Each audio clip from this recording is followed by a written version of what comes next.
an empty tummy. Go to the fridge to see what is yummy. Open the door and what do I see? Spaghetti and meatballs staring at me. Spaghetti and meatballs staring at me. Get yourself a serving, maybe two. Talking Bulls basketball is what we do. Get your garlic bread and your dish of the week on spaghetti and meatballs. Oh yeah, spaghetti and meatballs. Don't forget the Parmesan cheese. All right. Welcome back. Here we are, another episode of Spaghetti and Meatballs, talking about your favorite basketball team. Hosts Trevin and John.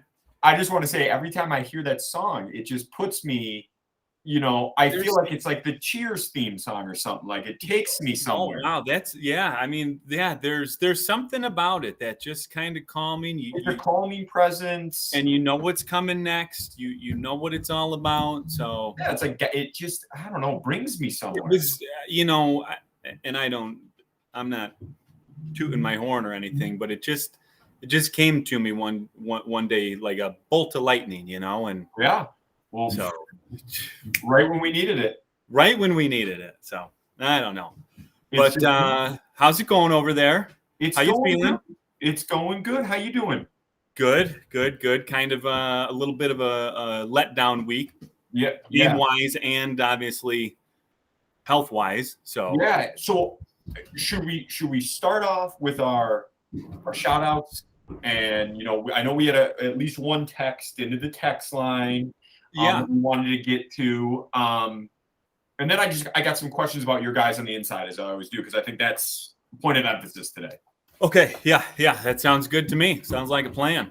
So fire us off. What do you? All right, I just have I was checking Twitter, checking through. There wasn't really anything good. No. There was one guy. His handle was now get this. No.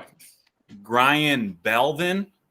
Take a sec, and it just said clowns. So yeah, and I hate those. We always talk about these tough guys. Is that us? Is that the team? Is that? I didn't really know, so I just thought I'd throw that out there. That was the only thing that was kind of worth mentioning. Yeah, but shout out. Let me just throw my shout out and then throw it over to you. Yeah. I was peeking through our Instagram followers. So those of you who aren't following on Instagram, don't forget to do that. And also on Twitter. Yeah. I saw one of the followers, old Phil Hoxie. Phil Hoxie. Hey, yeah. Haven't seen you in a while, but I see you there. I see you following. So we appreciate it. The show. Good stuff. I got to figure out how to post the show to the Instagram. I don't know how to do that. I wonder. You know what I mean? Like, I don't know if we can just set a direct link in there.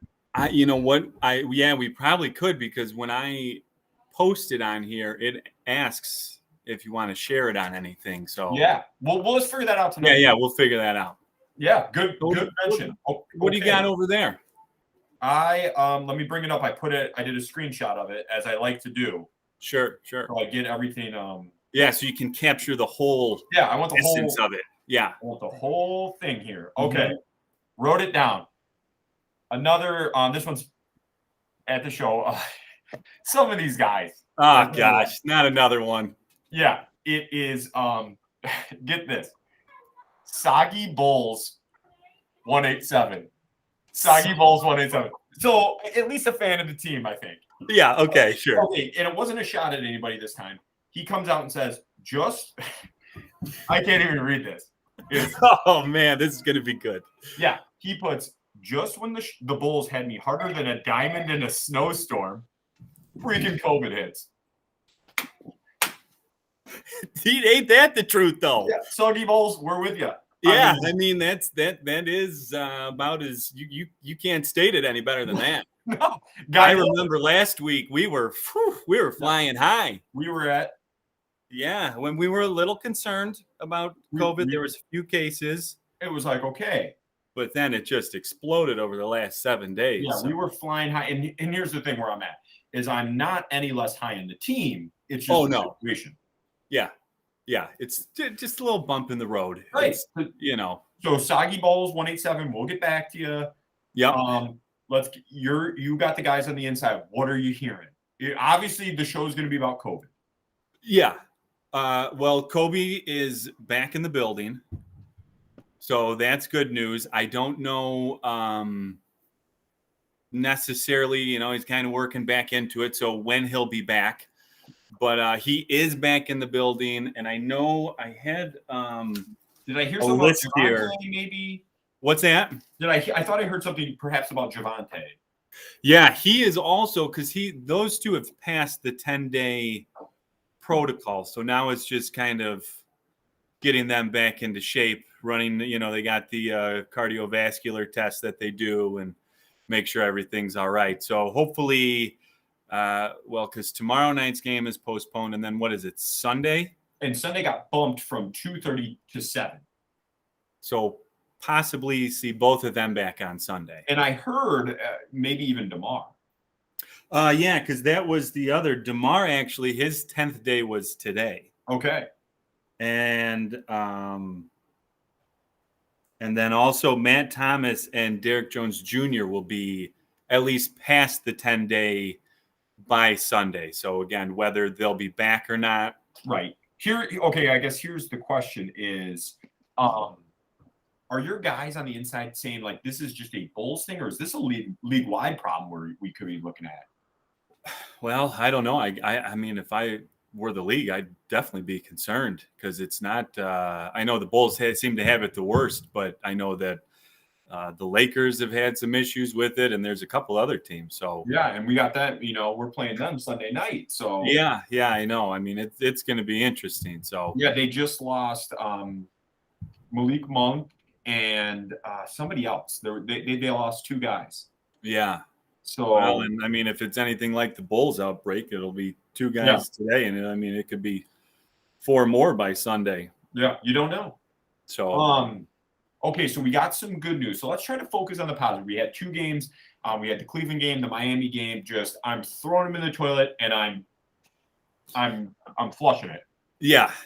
I mean, not a whole lot to say. The Cleveland game, we thought, I know that was our sprinkle last week, and right, we were wrong. Yeah, I mean, we took the hit too. So yeah, believe us, we took the hit. Ouch.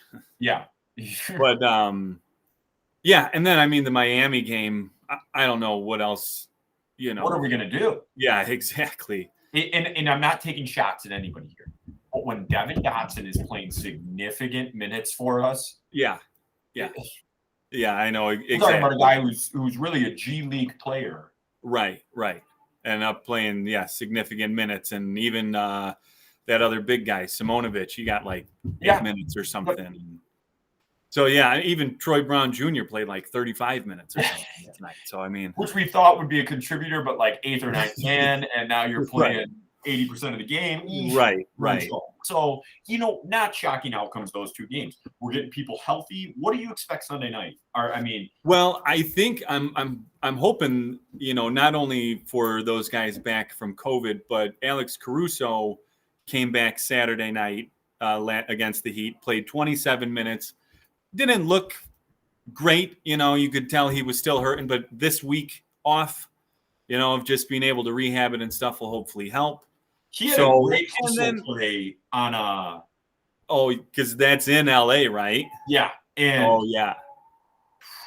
So with him, being able to rest up, and should we call it a revenge game? Well, I mean, he came back to them and said, "Hey, here's what I'm being offered," and they said, "Yep." But they gave him the video montage that everyone's doing, Yeah, nowadays. Sure.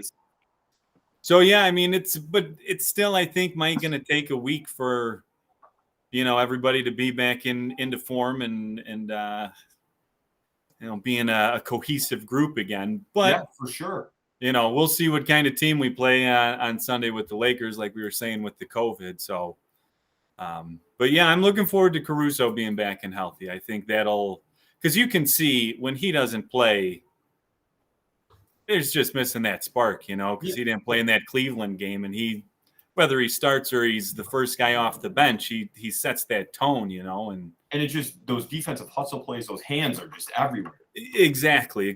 He just makes it something happen every time he's out there. So right. So yeah, it's just normally in the show we have, the dish of the week. We have some bets to put on. It's just like right now we're just such in flux that we don't know what's going on. Yeah, I mean, there's really not a whole lot more to cover than what we've said. I mean, we played two crummy games last week and none this week. So, besides the illness, I will have to say, and like we always state, we're not just focusing on the positives. Is Vooch has got to step it back. Oh yeah, I'm glad you brought that up because he's, 3 for 15 the other night. And it's not even, I'm not overly concerned about the 3-ball. Like the 3-ball is the 3-ball. Like it'll come when it comes. But it's backing guys down in the lane and missing 2-foot jump hooks and he's shooting a career worst 51% at the rim. So that's not good for a all-star center. So I don't know. We got these guys coming back, but it's going to take some time to round back into form. You need him to be where he's at. Yeah, I mean, really, it's him and Lonzo. He should be the number one option Sunday night. Yeah, exactly. So I don't know. Hopefully, he spent all week, backing down whoever, Simonovic, I guess, but working on in the lane and his short shots because 51% at the rim for a guy who's, I don't know what his career number is, but it's a lot higher than that. So, and I listened to a quote he gave, and it was like all those years in Orlando, the offense ran through him. And he knew if he started slow that his shots would come, and he doesn't really have that on the Bulls. So we're going to see maybe Sunday night will be a real maybe it'll be good for him, to be the main option. Yeah, because even he's obviously the third guy now when everyone's healthy. So that's quite a difference from 1 year ago today where he was at. So I don't know. Hopefully he can find it because we'll need him. And just moving forward, our talking points that we have is once we get Io and Kobe back, can they coexist? Or are we looking at a trade piece with Kobe? Yeah. Can DeMar hopefully resume MVP caliber where he left off? And Zach too. I think we have, some real question marks because of this freaking COVID. Yeah, I think it's going to be an interesting 2 weeks. I think there's going to be some ups and downs, but hopefully, I know that Vooch even said it, that hopefully, you get past all this and then you don't have to worry about it maybe for the rest of the season and you can just, try and stay healthy and manage minutes a little bit. But yeah, I don't know. It's going to be like what a difference from a week ago where we were at, But I guess that's the thing with it is just like that, it can change, but we'll see where we're at in a week from now, hopefully in a better spot. Yeah, for sure. What else you got for me? You got your guys on the inside. We know that those guys are coming back. Just talking about, we kind of are at the beginning of the trade season. So I think that'll be interesting as well to see how that develops. I'm not really sure on names or anything like that. I haven't heard too much, but the last out there, they got the feelers out there, but it's kind of the start of that time. So yeah, I mean, there's the next couple of months we're going to hear a lot more about it. Now, what are you hearing? Because I've heard the Pacers are kind of like we're done. We're rebuilding. Everybody's for sale.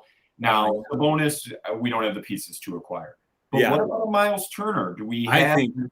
I mean, obviously, who knows what you're giving up, but I think that would be a perfect fit. So do you think just the way he plays defense and protects the rim and yeah. So hypothetical here, would you make the move Kobe, Miles Turner straight up? That's it. Yes. Yeah, I think I would. Because I just want to look at the terms of his contract before I say I don't. Well, that's a good point. I don't disagree player for player that it's a yes for me. Yeah. But I want to see, are we getting, we have a very young Kobe White, 22. Right. Yeah. How old is Miles Turner? Let me get on here. Little Google machine action. Yep. But we're in that win now mode. Now that we've kind of established that in the first third of the season here. So if 25, he's only 25. Sorry to interrupt. So yeah, I would make that trade. So if he can, if you can find the right piece to help this team win this season, then I think it's worth it.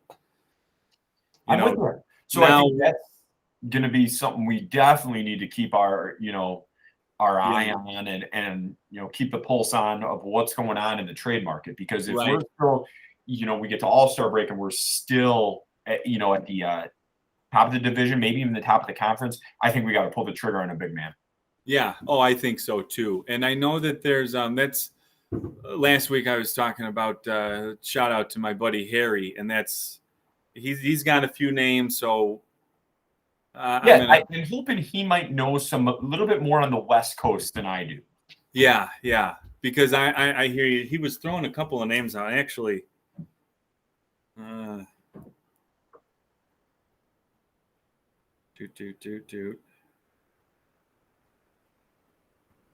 I'm looking. The guy I work with said somebody out of the Kings. Oh well, yeah. What's the situation with Marvin Bagley out there? He's still not playing, but I mean, I don't know if that's. Here's my thing with Marvin Bagley is like he was supposed to be the guy at Duke, and everyone was excited, and Wendell Carter was his kind of second fiddle, and he went to the Kings, which everyone goes there to die, but Wendell didn't impress us, and we always heard kind of when he's back, it'll change. Yeah. Yeah, and that didn't necessarily happen. So, I was looking here at a couple of these guys, and again, he would know more about it, but Derek Favors is someone he mentions, Dwight Powell, Nerlens Noel. So I'm not really sure where they're at in terms of even teams, but contracts and stuff like that. But somebody like that isn't obviously going to hopefully cost a Kobe White or anything. But again, if it's got to be a big man, so hopefully you can find some expiring contract that'll help this year. Like the Bucks did last year with PJ Tucker. I can't hear you here. Got it. Sorry. Yeah. Wow. What a trade that turned out for them. And it always seems, not always, I should say, so many of the time we find these teams that are in the finals or win it that made like this crucial move midway through the season towards the end. Just push them over the edge. Yeah. And usually that is the case. I mean, minus, the Warriors who are usually, when their title runs, they've usually been pretty well set. But yeah, there's usually a in-season acquisition that, and especially, I guess the Bucks were one of the favorites to win it last year. But you never know who it's going to be, or, you just hope that you don't give up too much for it and that they can fill the role that you're looking for, which in this case is definitely a big man off the bench. Yep. We get a solid big.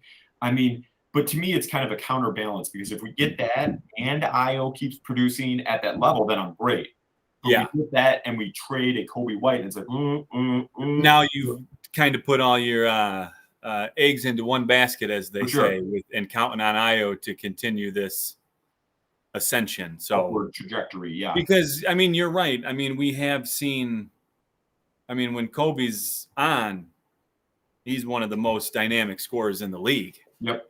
He can go out there and score 15 points in a quarter and make, 5 threes in no time. So, hopefully with, if he comes back, he'll be getting some more minutes with Zach still out and with DeMar having been out and Io being out. So hopefully maybe he can find his form in the next week. Well, okay. So as we kind of wrap things up, I got a little thing at work I got to go to.